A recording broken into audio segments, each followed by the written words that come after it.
wherever you are watching us from. Thank you for joining us today. Today's conversation is fundamentally important because it can actually change the way you build and lead your business. I'm absolutely delighted to have you join us for this topic promises to be to bring a powerful and insight-filled conversation. I am Comfort Eyitayo, your regular host for Connect with Comfort show. On this program, we aim to add value to people and business enterprise as well as personal growth.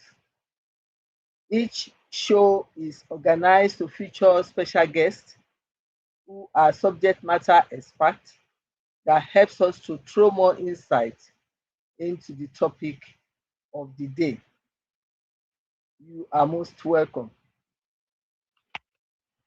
Whether you are a business owner or an executive, an aspiring entrepreneur, a professional, or someone simply interested in understanding how strong businesses are built, you are in the right place today. This is not just another business talk. This is a strategic wake-up call.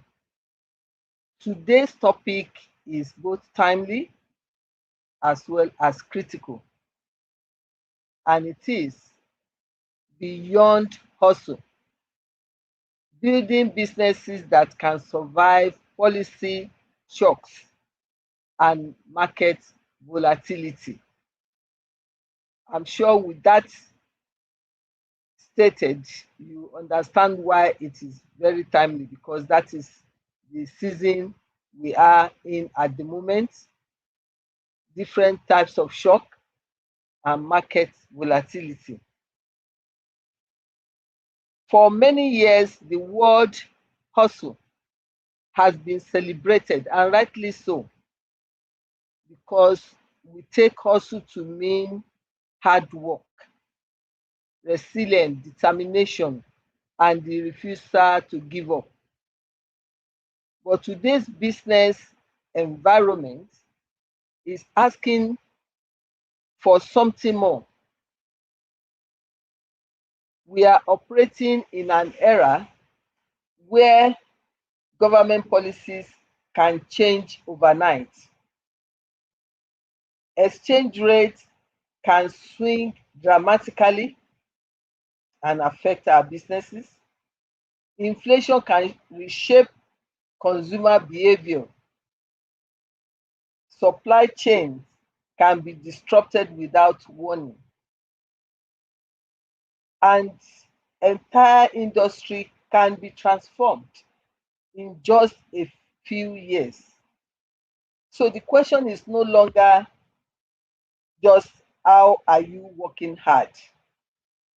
The deeper question is, are you building a business that can withstand shocks, different types of shocks, of course?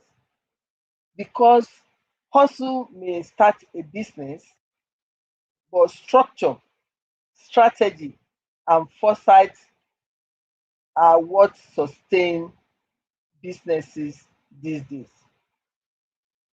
Today, we will explore what it truly means to build a resilient business, one that is not only profitable in good times, but also prepared for uncertainty. Let's take a moment and reflect on what many businesses have experienced in recent years. Some woke up to regulatory changes that alter their cost structure instantly. Others saw their working capital eroded by inflation. Many struggled with pricing decisions as customers' purchasing power declined, and quite a number discovered, sometimes painfully, that revenue alone does not equal stability. The reality is that volatility is no longer an occasional visitor. It is now a permanent feature of the business landscape. So thriving today requires more than the usual effort. It requires financial resilience, intelligence, risk awareness, operating flexibility, strategic planning, and leadership maturity. And that is exactly why our conversation today matters. We have the right person on the show as our special guest for today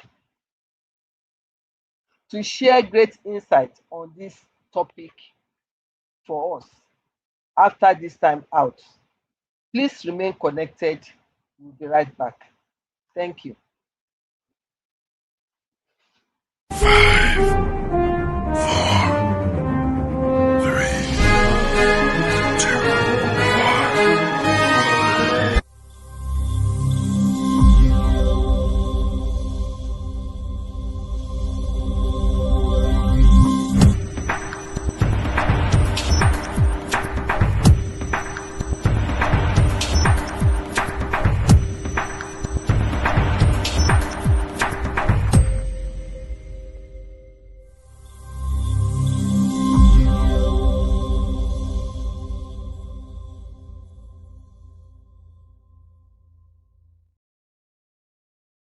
You're welcome back.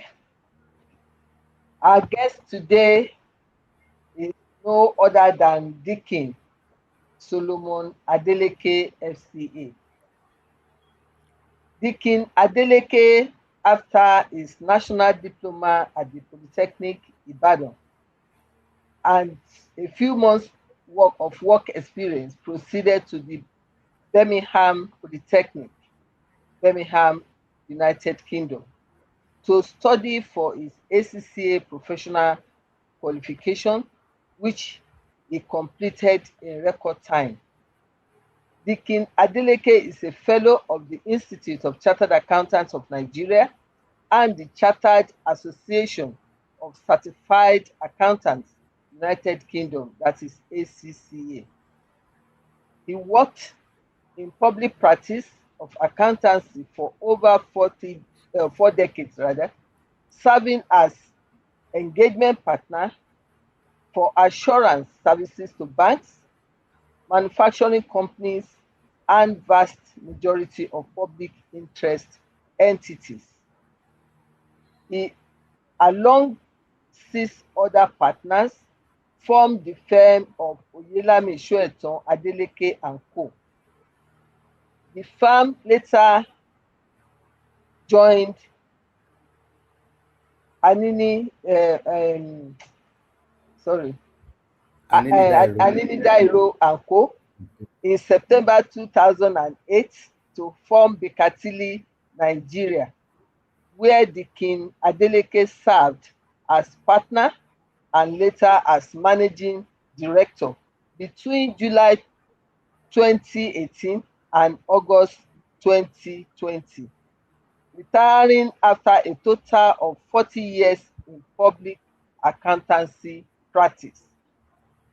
He attended several courses and conferences organized by Bekatili International, and for about 8 years served as a committee member of the African Coordinating Committee of Bekatili International. Bekatili International, it may interest you, rank as 8th position among the network of national accountancy firms. So it's not a small firm at all. And they have representation in over 140 countries worldwide. He served as council member of the Institute of Chartered Accountants of Nigeria for 9 years, leading key committees of the institute. He also served as chief examiner in the institute's professional examination committee for the financial accounting paper for several years. He is a past chairman of the Ibadan District Society of ICANN. A committed Christian, he was ordained a deacon of the Orita Mefa Baptist Church in 1996. He serves as a board member of the Bowen University Teaching Hospital, Ogbomoso. He also served as a board as chairman of the Budget and Finance Committee of the Nigerian Baptist Convention for 6 years. He is married and blessed with 5 grown-up children, 2 of whom are chartered accountants. Ladies and gentlemen, it gives me great pleasure to welcome our special guest for today, a respected voice in the world of business strategy and enterprise resilience. Our guest, a seasoned professional, is known for helping organizations move from fragile to formidable.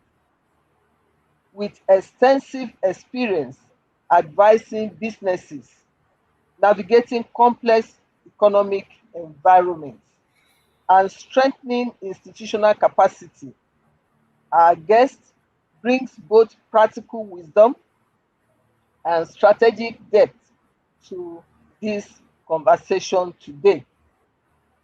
Please join me wherever you are in making welcome our own special guest for today, Deacon Solomon Adeleke, FCA.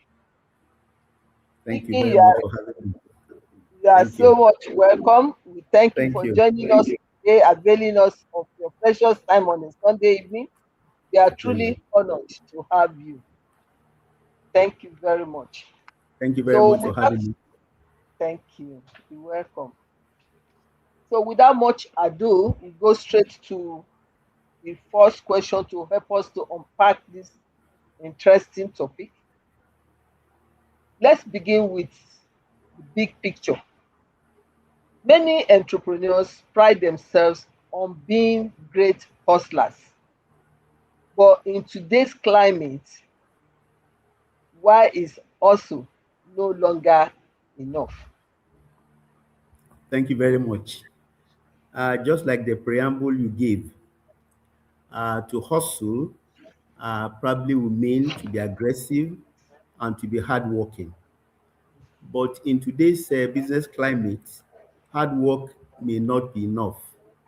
Like a saying in Yoruba that says, "Alagbara mameru baba ole."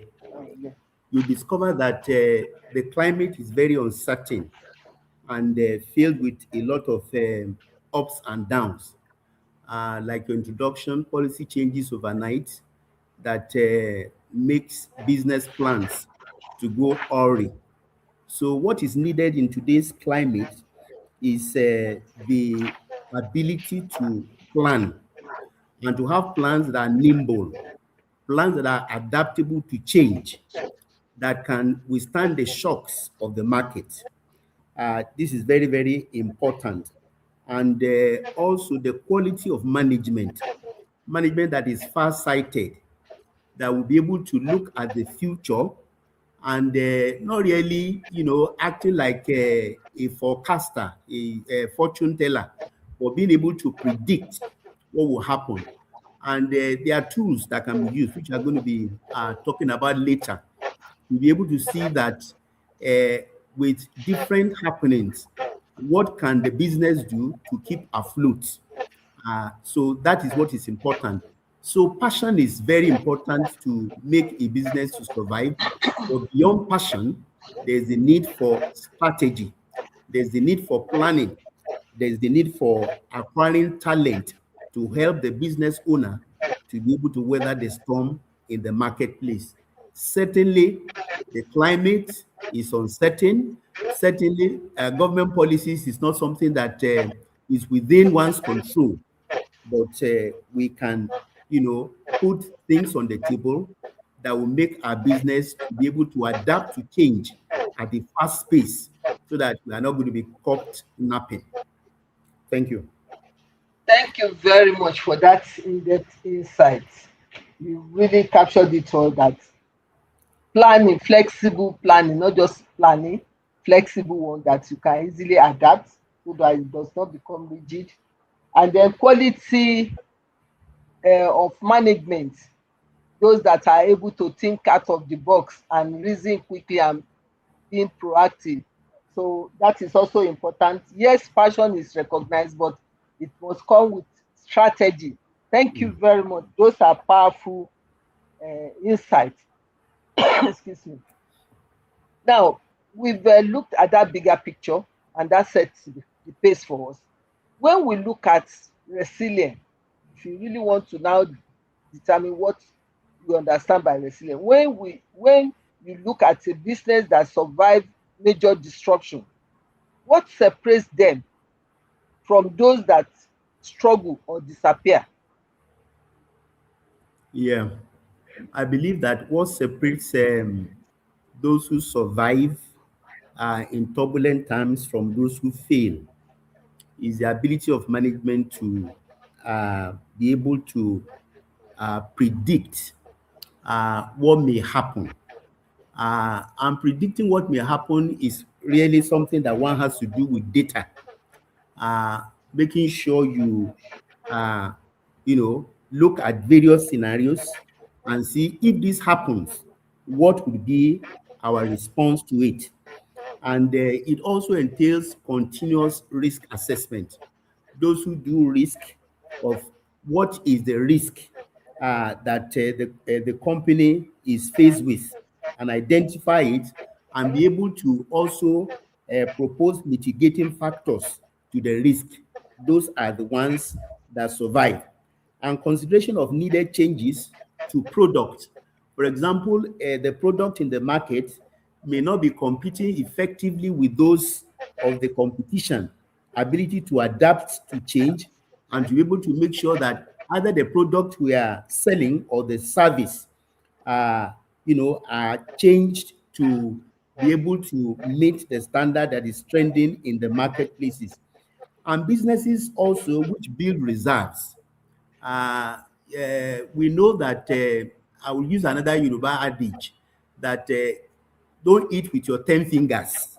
That is, if you make money, be able to build reserves to be able to cope with, lean times, because lean times come, just like the story of Joseph told us, that there are times of plenty and there are times of scarcity. But being able to pull resources together, for the eventuality of a business downturn also enables businesses to, survive downturn. So building reserve is very, very important. And proactive management also have their ears on the ground. That is, they listen to what is happening. They involved all tiers of management, all tiers of staff in gathering information in the marketplace to be able to see what the competition is doing and what could be their response in order not to be caught napping. And finally, what makes businesses survive is building customer loyalty. Once you have built a very good customer pool, they are there for you, come rain, come shine. Some of these are the things that separate those who fall from those who survive bad times. Fantastic, like a true expert. You've even had like a peep into my next question, rolled into one in your answer. Yeah. Thank you for that powerful insight. You made us realize that the quality of leadership, because it's leadership that guides the operational business strategy, the financial buffer, which is providing for the lean time that you mentioned, And governance, because mm, you refer to that through management, quality management that are proactive and all that comes with good governance structure and adaptability.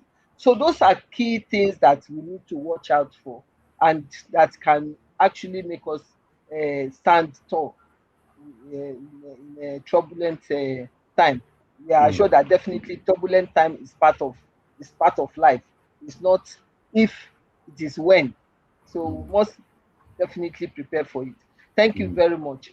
Okay. Now, what are the early warning signs leaders should pay attention to from what you have diagonized in this earlier question, for leaders to know or suspect that trouble times are coming? What are the early signs?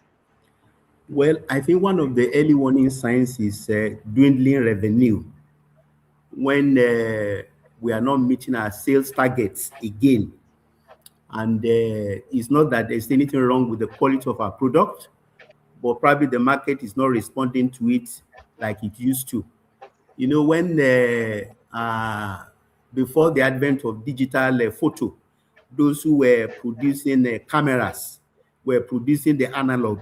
But when the digital cameras came on board, you know, those who were producing the analog type, you know, found that they were losing business. And the very good ones of them had to retract by doing it. Another warning sign is when cash flows are not flowing in as it should be. That is another sign that one is really struggling. And you know, with the first one that I said, losing market share is you know, an evident sign that things are not going well. And also, it may be even losing key staff to competition. That if you are not able to pay competitive salaries, it means that probably we are doing certain things that are not in line with what is trending in the market, and competition is poaching our staff and it making us lose ground. Those are some of the early warning signs that one looks for, and one should be able to look back and say, what are we going to do to be able to mitigate the loss of revenue, to be able to stop the drain in our cash flows, and to be able to also halt even the slide of the company's market share. And I believe that when one pays attention to those early warning signs, one will be able to rise up to the occasion and be able to prescribe solutions that would help us overcome them.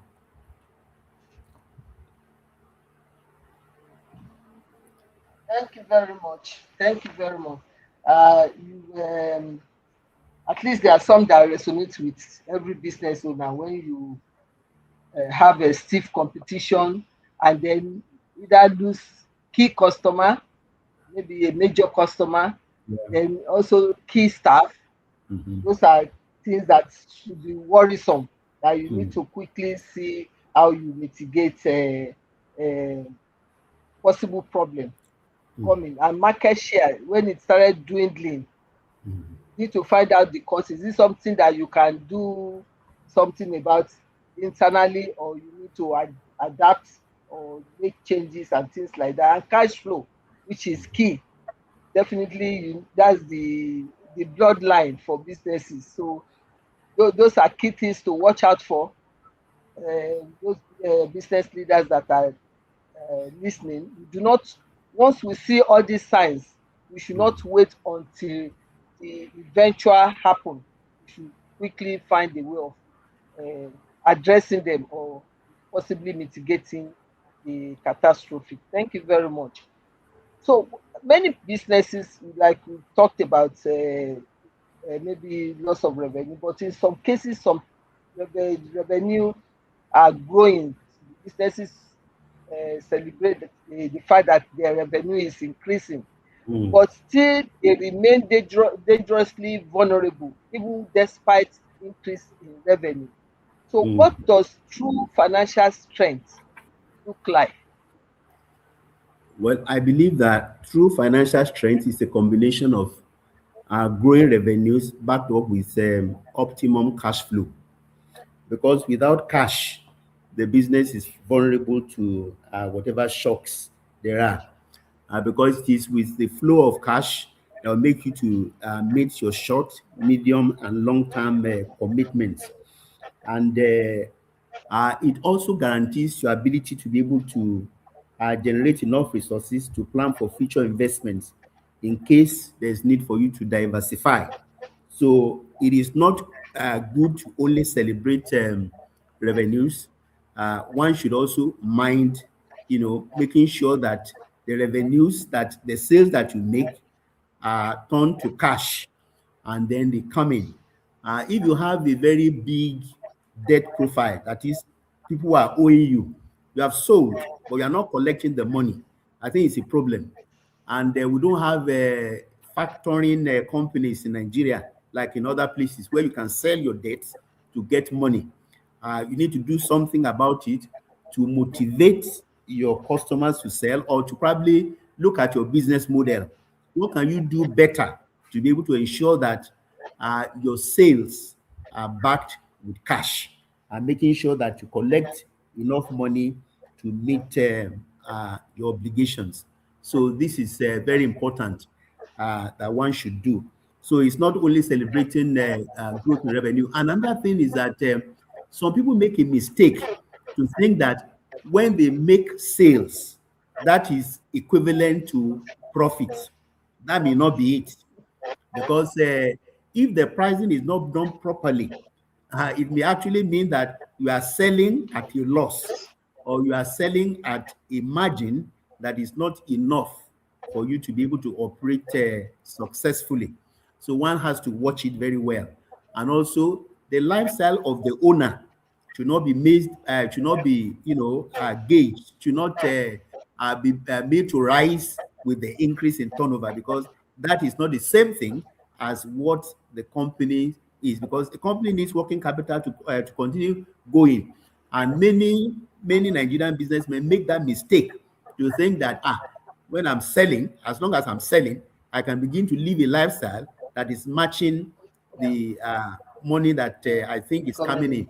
They don't have good accounts to show them what actually, whether they are making profits, whether the profits are actually turned into cash, and whether they have a leeway to spend. They spend frivolously, and it hurts them. It hurts their businesses. Very, very true. And one thing that comes strongly in this response also is the power of cash flow. The power of cash flow. We cannot overemphasize the need for us to really manage that very well. And then the illusion sometimes that businesses make as mistake, believing that because they are selling, revenue is high, it equates profitability. They are not one and the same, No, because it depends, like our guest said, depends on your pricing structure. Are you able to cover your cost? Sometimes you are even selling below cost, yet you are still selling, but your costing is not properly done. So all these things are something we need to really pay attention to. In your earlier response, you referred to making provision like for raining day or lean day. Should every business prioritize reserve, building of reserve? certainly. Every business should prioritize building of reserves. If I read a book that says that in the early stage of running a business, 80% of your profit should be plowed back into the business, and you should only live on 20% of it. And by doing that, you would have built up enough reserve over the years for the shocks that may take place, in future. And I read that there was one man that was running a business, was making money, and luckily he was not living beyond his means. He was building reserves, and he diversified the reserves into property development and other things. Now, when it happened that he run into a terrible problem in his business, the result he had to do was to begin to sell some of the assets, which he used to pay part of the debt he has. So without such a reserve, it would have just gone into extinction completely and into bankruptcy. So every business need to prioritize reserves, because that is what what is going to save you in the case of any eventuality in future, which is something that is normal in life. Life is about ups and downs. Prosperity and adversity, is an admixture of the two, and every business faces it, whether we like it or not. Thank you very much. If you were to advise a business, what are three structural elements you will advise them to build immediately to improve survival odds?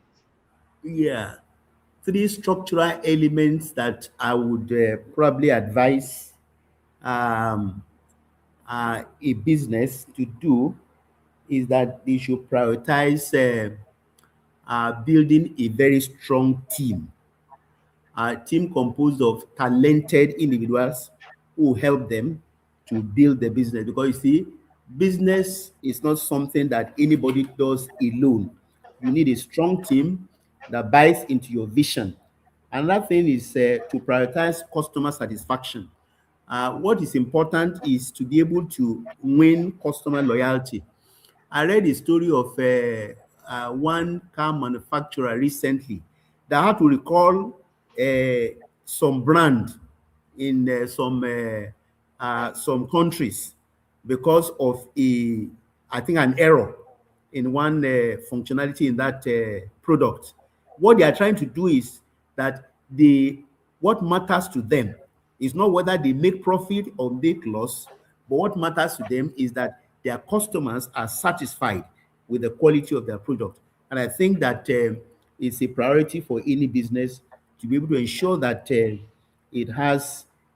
gives customers satisfaction. That is, the quality of our product or service is of a quality that people are prepared to pay whatever price one has for it. And that comes to building a niche in the market. And finally, I think I would also advise that the business should also prioritize crafting a vision for the business and a mission focus. What is the mission of the organization? Uh, and that will be prepared into a workable and adaptable plan for the entity. So those are the three things I think I would advise any business to give priority attention to. And with that, I believe that they can leverage on it. Excellent, excellent. Definitely, it will make a lot of difference. Mm. In uncertain environments, we believe leaders are tested. What mindsets must leaders cultivate if they want their organization to remain steady, even though the market is not? Mm. Well, I think that one mindset that business leaders need to possess in uncertain times is that they should remain positive about the business, and they should have self-belief that it will end well. And it is that gives the subordinates the leeway to be able to, galvanize for success. And then they should also be proactive about adapting to changes in the marketplace. Definitely, in uncertain times, there are changes that need to be made in the marketplace. And sometimes uncertain times also provide opportunities. And I believe that looking out for the opportunities that that time provides is another mindset that they should have. It is not all bad. In fact, one of my friends will say that it is in adversity that there is profit.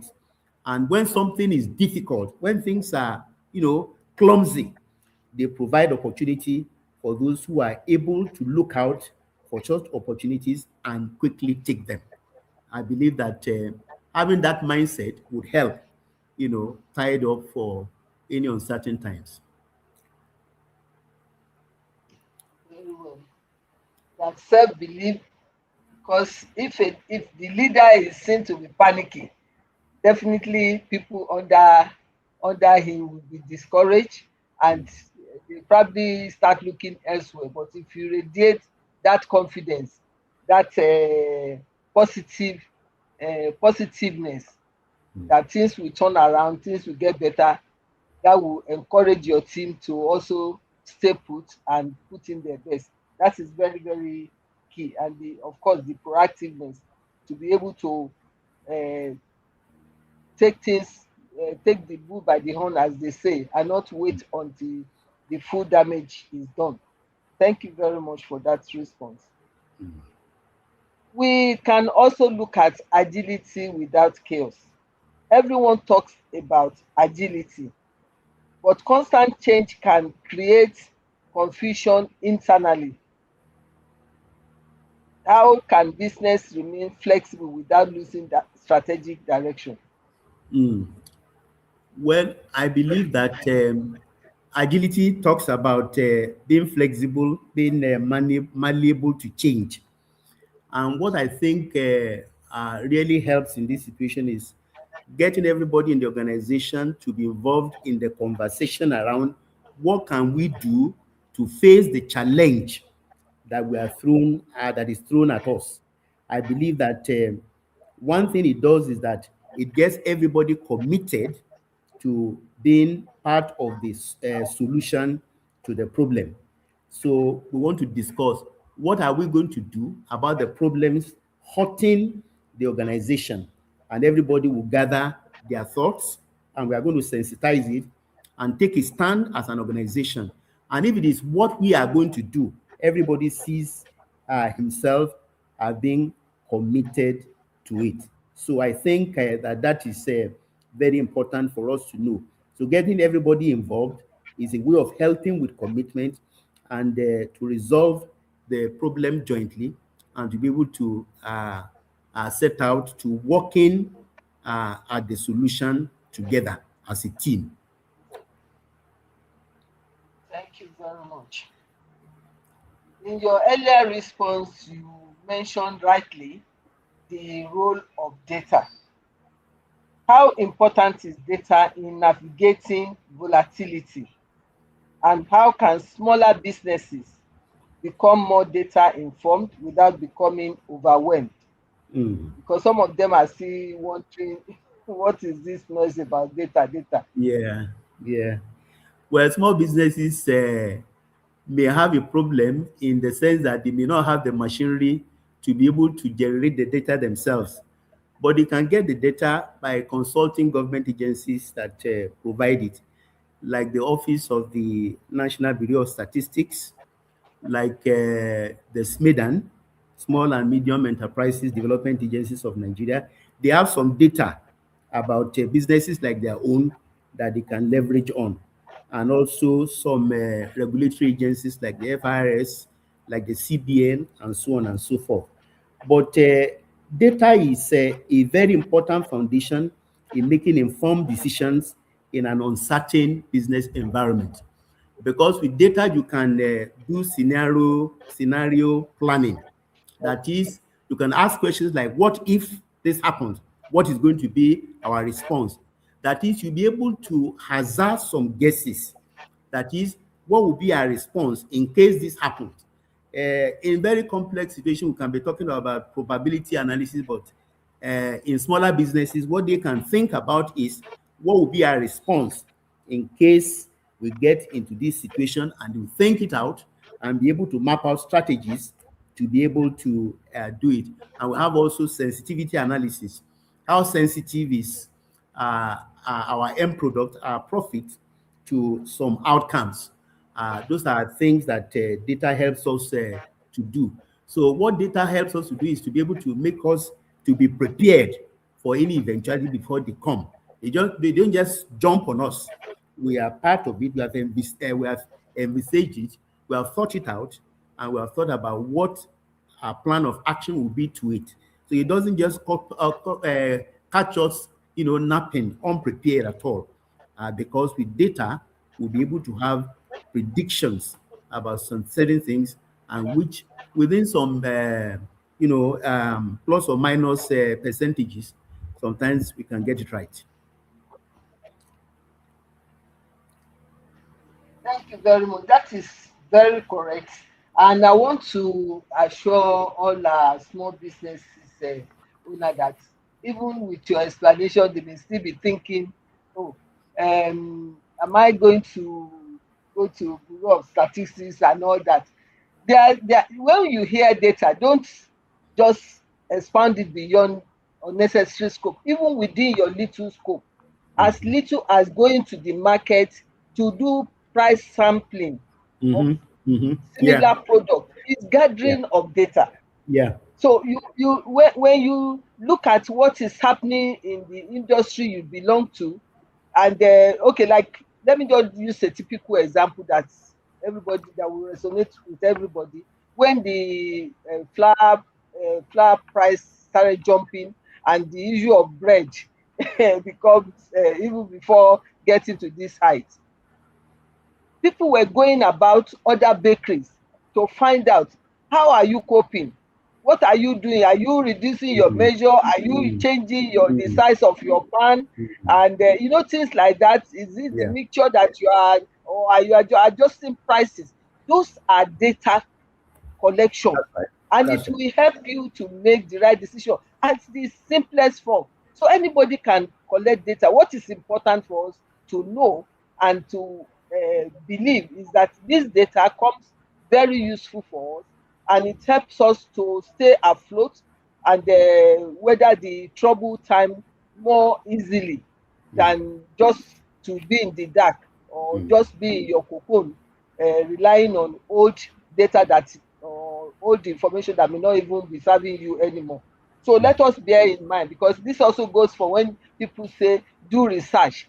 It's like doing research. When you go to market, you price, you Mm. test, you go to other people doing the same business like yourself, you check what they are doing. Some people, they even go like ghost customers, just to make sure that they get the right information. Yeah. Because if you go and say in this climate, if you go and say I'm in the same business with you, some people will not divulge.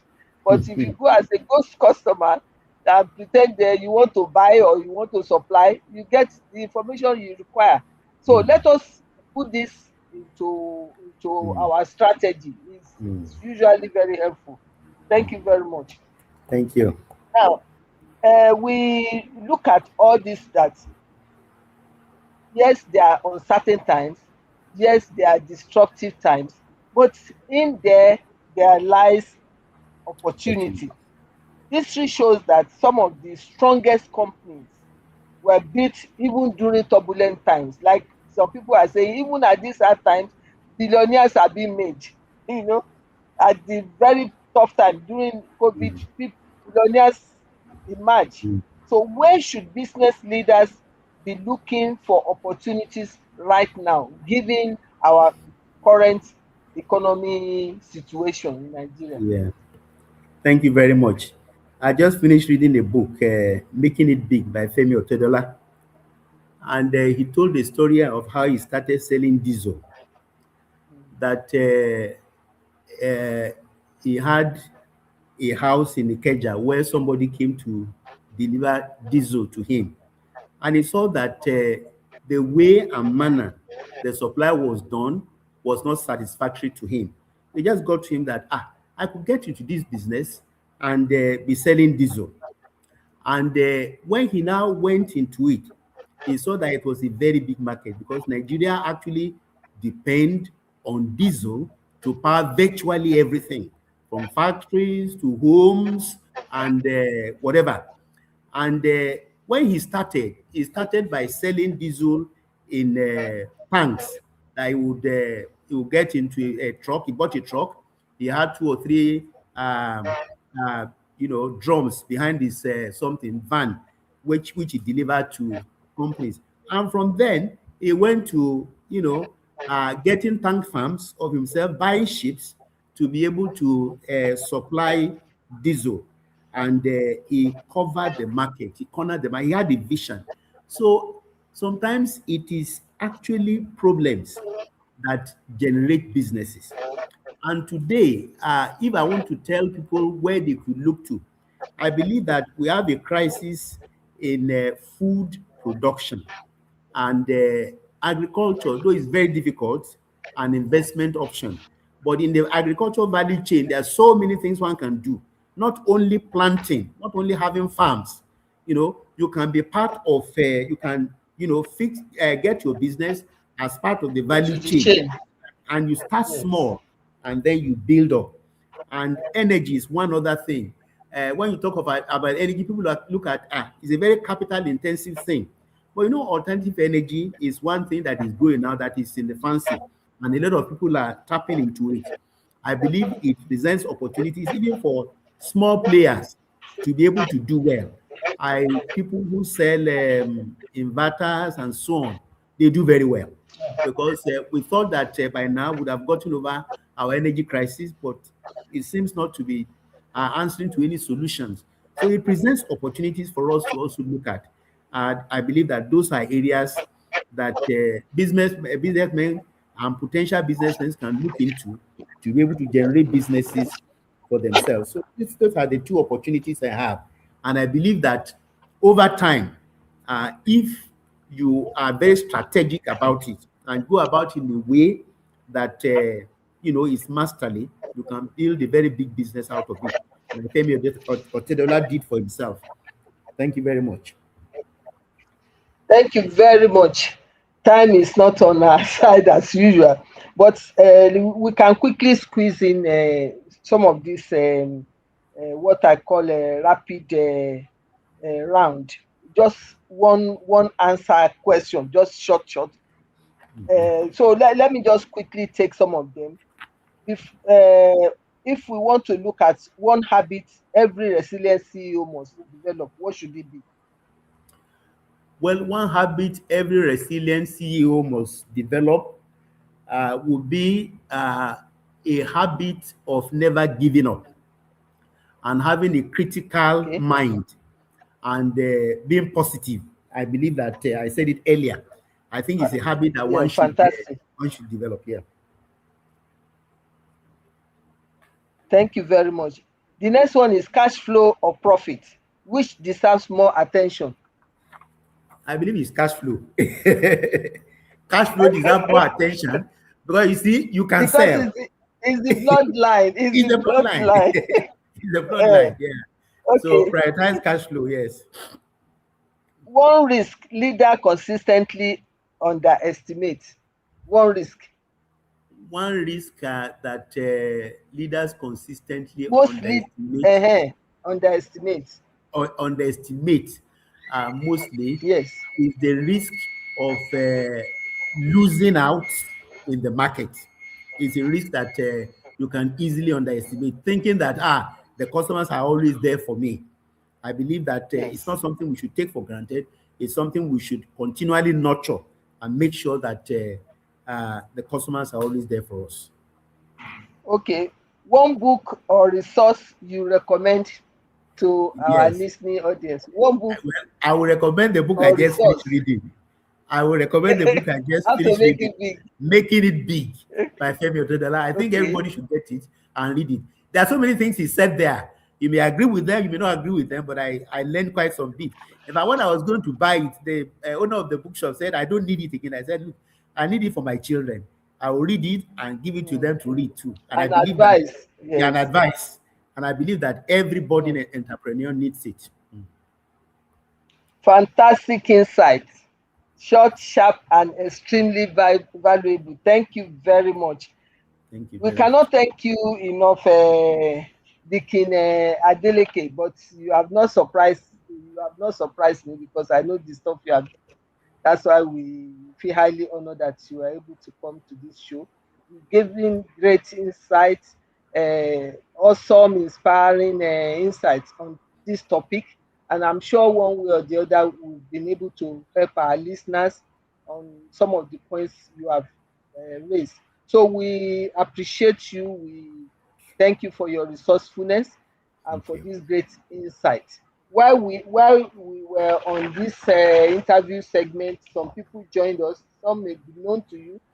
Obodo Solomon, I hope I got the name right. Then we had Shola Olojede, okay, that's one of our colleagues. Adedokun Modupe, maybe known to you.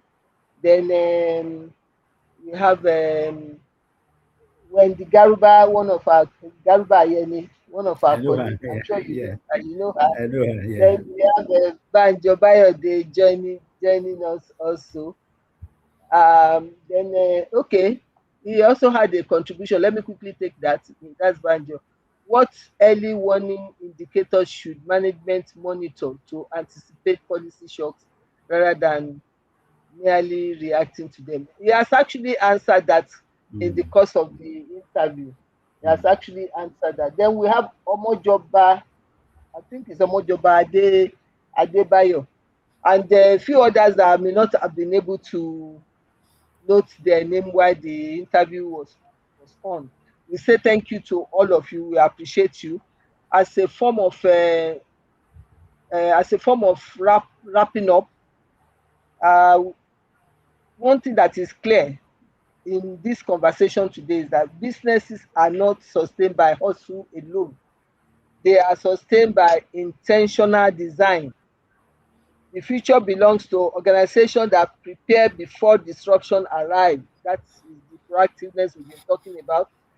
And those that think structurally and not just tactically, and that understand resilience is not accidental. So all these ingredients have been pointed out by our special guest. So the question facing every serious business leader is no longer how fast can we grow. The real question should be how shock-proof have we been able to build our business, because growth is exciting, as we know, but endurance is legendary. So the advice here is for our businesses to build good architecture, build a good system, build buffers, build clarity, build leaders, and build an organization that does not panic when the environment changes but adjust with confidence. We talked about adaptability. Remember, hustle may create movement, but resilience creates legacy. And most importantly, keeping building businesses worthy of the future. If you take one idea away today, let it be that you should not just build for growth only, but you should build for endurance, because markets will shift, policies will evolve, economic cycles will turn, but well-built businesses adapt and endure. Let's continue building businesses that are not just active but truly resilient. Let us also stay strategic. Once again, I would like to appreciate all online audience, both those that have mentioned their name and those that have not been able to pick their name. We appreciate you for sparing time to connect with us today for this enlightening session on beyond hustle, building businesses that can survive policy shocks and market volatility. Our next episode is New Tax Law, Real Impact. What business what businesses and individuals need to understand now. Part 2. Remember that last week we promised you that we will have a part 2 because we were not able to cover all the areas that we wanted to examine. Excuse me. So we said we will bring the man back, and it was very, very good. Pastor Peter Adebayo FCA will be joining us next Sunday to help us do justice to that topic where he left it last week. If you have found this session valuable, please share it with your network. Someone else may need this clarity. Be sure to follow us for future conversation designed to inform, empower, and elevate. Please remember to subscribe to my YouTube channel, Comfort Eyitayo. Once you have subscribed, please turn on the notification button, like, and share our videos. Stay updated with information about upcoming events, solutions and offers on my Instagram account at Comfort Eyitayo, as well as my Facebook account at Comfort Eyitayo. Till I come your way again, let's stay prepared and keep building for the future. Goodbye and God bless you. Thank you again to our special guest of the day and all the online audience.